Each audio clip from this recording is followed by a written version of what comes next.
Dear students, we are going to start our first chapter of geography, that is resources and development. In this chapter, we are going to discuss about different types of resources and how we can develop ourselves with the help of these resources. So what is resource? Everything available in our environment which can be used to satisfy our needs, which is technologically accessible, economically feasible and culturally acceptable. अब resource बचपन से आप पढ़ते आ रहे हो और ये definition भी कर रहे हो that everything available in our environment it is called resource. पर now you all are in 10th standard तो थोड़ा लेवल ऑफ डेफिनेशन जो है वो थोड़ा इंक्रीज हो जाएगा. दैट इज़ वाई हमने इसमें technological accessible, economically feasible and culturally acceptable भी यूज़ हुआ है.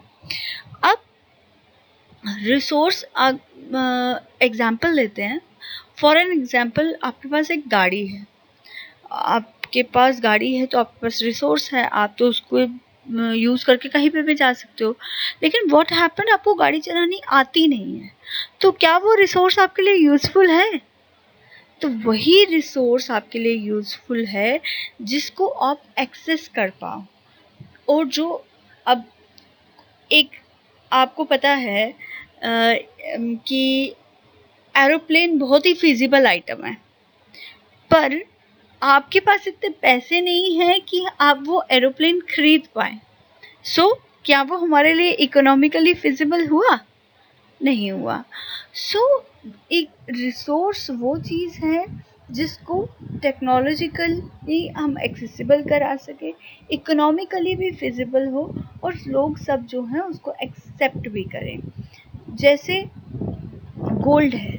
गोल्ड की को जब निकालना था तो उसके लिए पहले टेक्नोलॉजी लानी पड़ी थी, और टेक्नोलॉजी जब ले आए तो बाद में हमारे पास उसको निकालने के लिए उतने रिसोर्सेज पैदा किए कि हम गोल्ड को एक्सट्रैक्ट कर सकें. बाद में सब लोगों ने उस चीज़ को एक्सेप्ट भी किया, और ह्यूमन नीड को भी ये सेटिस्फाई कर रही है. तो कहीं ना कहीं हमारी ये डेफिनेशन आपको समझ आ गई होगी.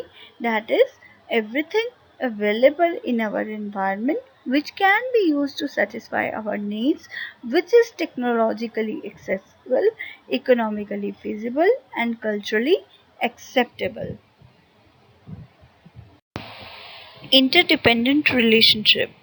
The process of transformation of things available in our environment involves an interactive relationship between nature, technology, and institutions. Human beings interact with nature through technology and create institutions to accelerate their economic development. So we can say that human beings themselves are essential components of resources. So with the help of technology and institutions, they transform materials available in nature into economically viable resource. So क्या है, अब चीज़ों को transform करना है.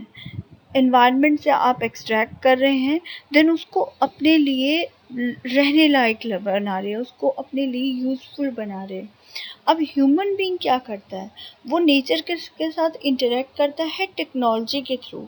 फिर उसने क्या किया है, इंस्टीट्यूशंस भी बना कर रखे हैं, यानी बहुत सारे स्ट्रक्चर्स बना कर रखे हैं, और इन इंस्टीट्यूशंस के थ्रू जो है अल्टीमेटली हमारी इकोनॉमिक डेवलपमेंट भी हो रही है. तो ह्यूमन बीइंग एक बहुत बड़ा रिसोर्स है जो सब रिसोर्सेज को क्रिएट करने में सबसे बड़ा योगदान दे रहा है.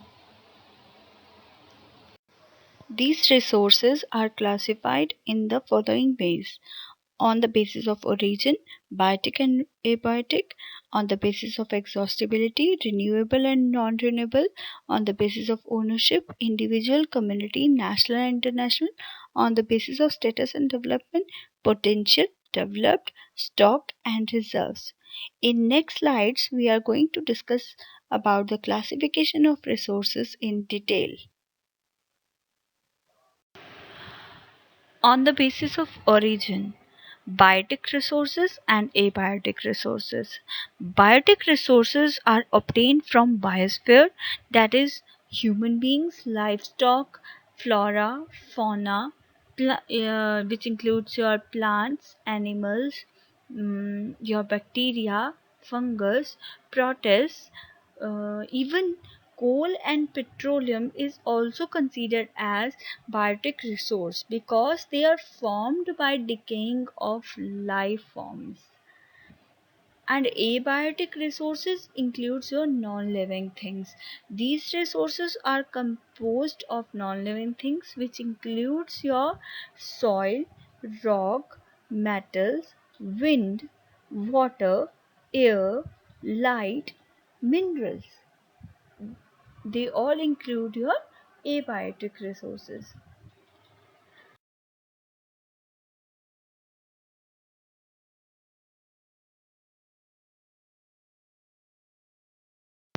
On the basis of exhaustibility, the resources are divided into renewable resources and non-renewable resources. Renewable resources includes those resources which can be renewed or reproduced by physical, chemical or mechanical processes. For example, solar energy, wind energy, forest, water, wildlife. It can be further divided into two forms, that is flow or continuous resource or biological resource. Continuous resource can be used and replenished at the same time. It does not it does not remain in one location and moves about uh, at other place by some natural action,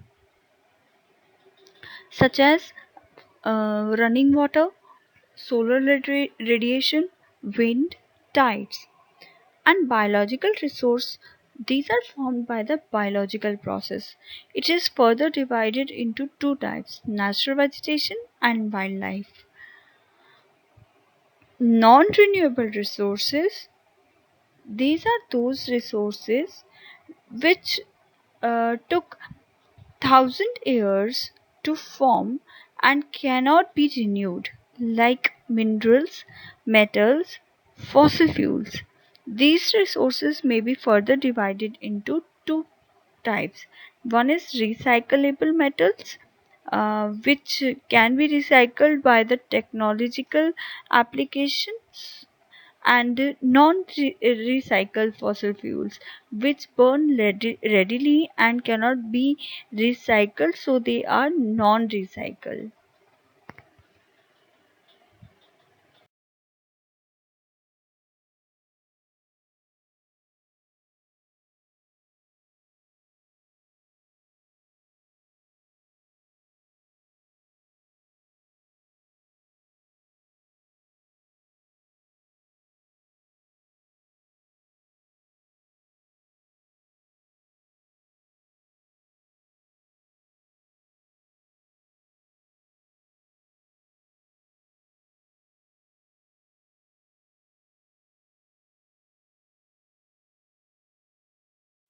अब national resources कौन से होते हैं? These are those resources which are under the national control of nation और a country. जैसे कोई भी country के अंदर, जैसे इंडिया है, इंडिया की बाउंड्री के 12 नॉटिकल माइल्स तक, यानी इस बाउंड्री की, इंडिया की कोस्टल बाउंड्री हमें दिखाई दे रही है, इसके अगर 12 नॉटिकल माइल्स यानी 22.2 किलोमीटर्स नियर अबाउट अगर हम देखेंगे, तो ये हमारी नेशनल रिसोर्सेज हैं. It includes in national resource के अंदर ये इंक्लूड हो रहा है. तो 12 nautical miles is equivalent to 22.2 kilometre approximately.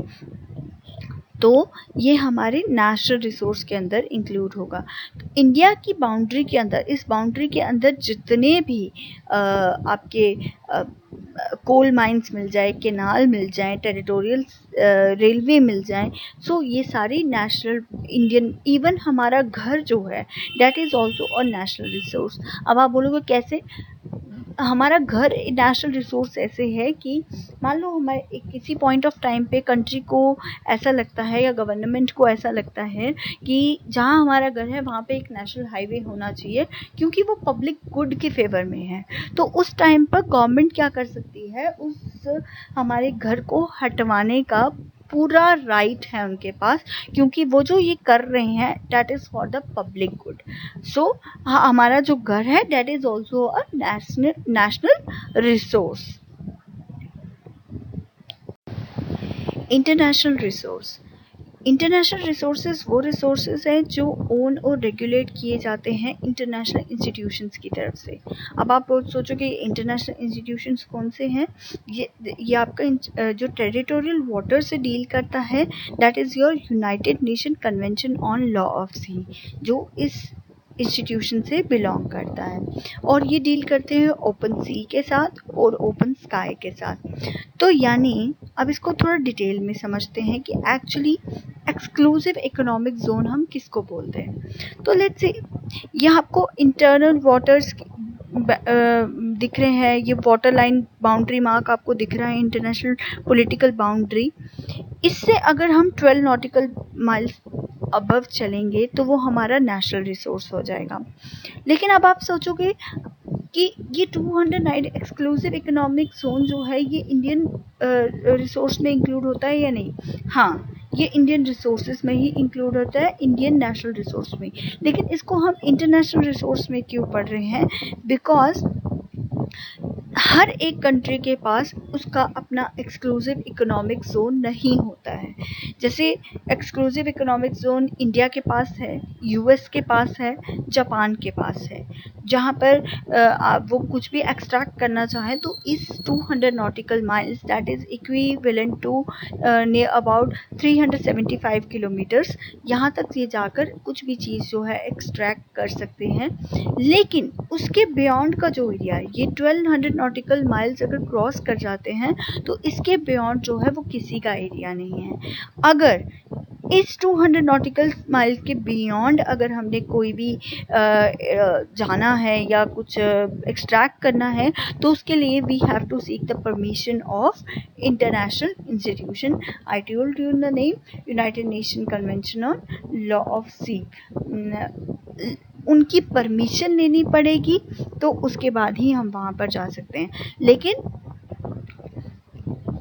हमारी इंटरनेशनल पॉलिटिकल बाउंड्री से 200 नॉटिकल माइल्स तक that is your exclusive economic zone. इसको एक्सक्लूसिव इकोनॉमिक जोन क्यों बोला है, once again I am telling you, because ये एरिया हर एक कंट्री के पास अवेलेबल नहीं होता है। कुछ ही कंट्रीज है जिनके पास ये एरिया अवेलेबल है, and India is one of those country which have exclusive economic zone. Thank you. On the basis of status of development, resources are divided into potential resource, developed resource, stock resource, and reserves.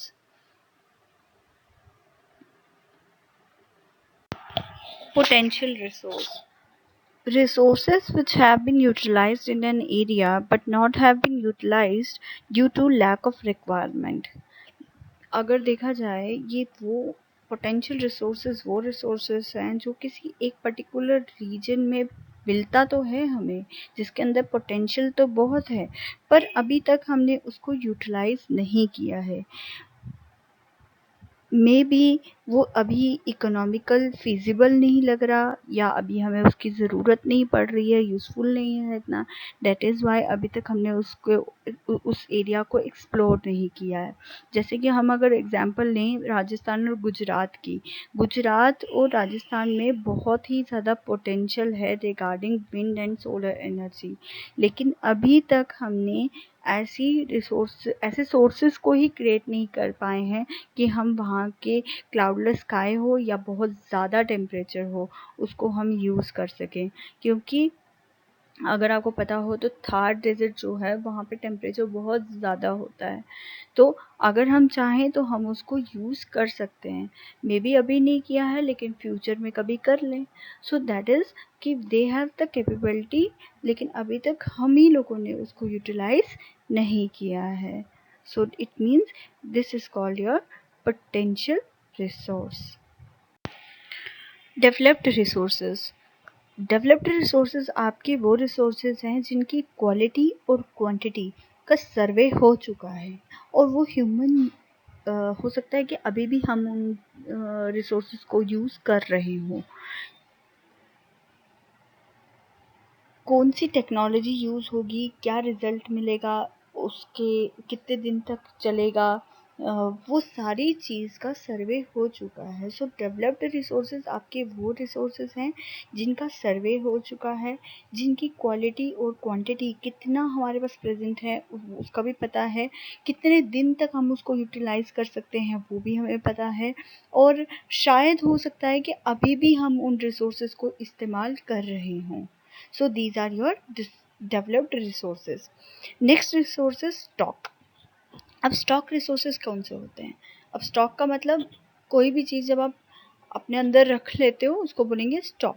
अभी हमारे environment में बहुत सारे ऐसी चीज़ें हैं जो human needs को, जिनके अंदर पोटेंशियल तो बहुत ज़्यादा है और ह्यूमन नीड्स को भी सेटिस्फाई करता है, पर ह्यूमन बींग्स जो हैं उनके पास अप्रोप्रिएट टेक्नोलॉजी नहीं है कि वो उस मटेरियल को या उस रिसोर्स को एक्सेस कर सके या यूज़ कर सके। जैसे एग्जांपल लेते हैं वाटर की। हमें पता है वाटर के अंदर वाटर जो बना है वो दो कंपाउंड से बना है, दैट इज़ हाइड्रोजन और ऑक्सीजन। और ये हाइड्रोजन और ऑक्सीजन जो है ये इनफ्लेमेबल गैसेस है। इनफ्लेमेबल मतलब कि जिनको आग नहीं लगती। इसका मतलब अगर हम इन दो रिसोर्सेज का इन दो गैसेस का यूज़ करें, हो सकता है कि हमारे पास एक बहुत अच्छा कोई सोर्स निकल कर आ जाए या रिसोर्स निकल कर आ जाए, लेकिन हमारे पास अभी ऐसी अप्रोप्रिएट टेक्नोलॉजी नहीं है कि हम जो है उसको यूज़ कर सकें। ठीक है, नहीं तो अगर देखा जाए तो सॉल्टी वाटर कितना है हमारे पास, हम उस ओशियन भरे पड़े हैं, हम उस पानी का अभी तक उस तरीके से इस्तेमाल नहीं कर पा रहे हैं, लेकिन हो सकता है इन फ्यूचर कभी हम उस वाटर का भी यूज़ कर लें। So that is stock resource. Reserve resources एक ऐसा स्टॉक है, इसको हम पोटेंशियल रिसोर्सेज के अंदर भी कंसीडर कर सकते हैं। सो एक ऐसा स्टॉक है ये जिसके लिए हमारी नॉलेज भी अप्रोप्रिएट है, हमने हमारे पास प्रॉपर टेक्नोलॉजी भी है, लेकिन अभी तक हमने इसका यूज़ करना प्रॉपर तरीके से शुरू नहीं किया है। ठीक है, जैसे हमारे पास फुल रिजर्व है, सब कुछ है, टेक्नोलॉजी भी है, नॉलेज भी है, लेकिन अभी तक यूज़ करना शुरू नहीं किया है। जैसे एग्जांपल लेंगे रिवर वाटर की। रिवर वाटर का हम यूज़ करते हैं for generating hydro electric power, बिजली जनरेट करने के लिए जो नदियों का पानी है उसका इस्तेमाल होता है, लेकिन अभी तक हम इस पानी का इस्तेमाल कुछ लिमिटेड एक्सटेंट तक ही कर रहे हैं, उससे ज़्यादा नहीं कर रहे। मे बी उसको रिजर्व रखा गया है, कुछ देर बाद, कुछ सालों बाद हम इसको भी एक अलग तरीके से यूज़ करें, that is a reserve resource. Part 2 में हम लोग डिस्कस करेंगे अब development of resources, sustainable development, resource planning के बारे में। Thank you.